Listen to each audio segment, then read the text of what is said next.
నేను doctor Suma, consultant 49 fertility centre Vijayawada. So, IVF treatment చాలామంది కపుల్స్‌కి చేస్తూ ఉంటాము. అండ్ దీని ద్వారా చాలామందికి ప్రెగ్నెన్సీస్ రావడం చూస్తాం.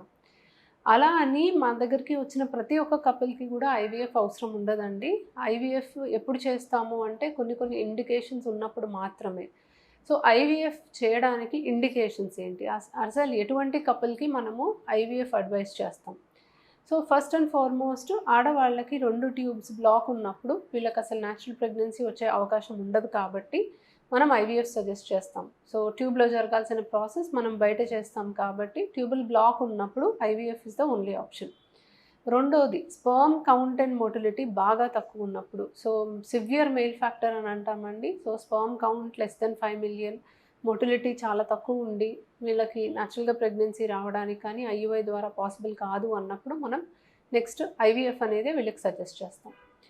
మూడోది వచ్చేసి జీరో స్పెర్మ్ కౌంట్ ఉన్నప్పుడు మనము బీజం నుంచి కణాలు తీసి టెస్ట్ ట్యూబ్ బేబీ ప్రాసెస్ ద్వారా ట్రై చేయొచ్చు. సో, వీర్యంలో కణాలు లేకపోయినా బీజంలో కణాలు ఉత్పత్తి అవుతున్నాయి కాబట్టి మనము డైరెక్ట్‌గా నీడిలేసి బీజం నుంచి కణాలు తీసినప్పుడు ఐవీఎఫ్ ద్వారానే ట్రై చేయాలి. నాలుగవది ఎగ్ కౌంట్ తక్కువ ఉన్నప్పుడు. సో, ఎగ్ కౌంట్ తక్కువ ఉన్నప్పుడు మనకి అది ఒక ఇర్రివర్సిబుల్ ప్రాసెస్ అని తెలుసు. ఎగ్ నంబర్ ఒక్కసారి తగ్గిన తర్వాత అది మళ్ళీ పెరగడానికి అవకాశం ఉండదు. ఉన్న ఎగ్స్‌తోనే మనం బెస్ట్ అటెంప్ట్ ఆఫ్ ట్రీట్మెంట్ ఇవ్వాలి కాబట్టి IVF is usually the first choice అండి. బట్ ఏజ్ గనక తక్కువ ఉంటే మీకు అదర్ ఆప్షన్స్ కూడా ఉంటాయి. మీరు న్యాచురల్‌గా ట్రై చేయాలంటే కొంతకాలం వరకు లేదా ఐయుఐ కొంతకాలం వరకు మీరు స్టిల్ ట్రై చేయొచ్చు. ఏజ్ ఎక్కువ ఉండి ఎగ్ నంబర్ తక్కువ ఉంటే మాత్రం మీకు ఐవీఎఫ్ఏ బెటర్ చాయిస్. నెక్స్ట్ వచ్చేసి ఎండోమెట్రియోసిస్. సో, ఎండోమెట్రియోసిస్ అనే కండిషన్‌లో మనకి ఎగ్ నంబర్ అండ్ క్వాలిటీ తగ్గుతుంది. సో, ట్యూబుల్ బ్లాక్ అవ్వడానికి అవకాశం ఉంటుంది. అండ్ న్యాచురల్ ప్రెగ్నెన్సీ కానీ ఐయుఐ కానీ సక్సెస్ రేట్స్ తక్కువ ఉంటాయి. సో, ఎండోమెట్రియోసిస్ ఎస్పెషల్లీ మీరు లాప్రోస్కోపీ చేయించుకున్నాక స్టేజ్ 3, స్టేజ్ 4 ఎండోమెట్రియోసిస్ అని తెలిసినప్పుడు మీకు ఐవీఎఫ్ఏ బెస్ట్ ఆప్షన్.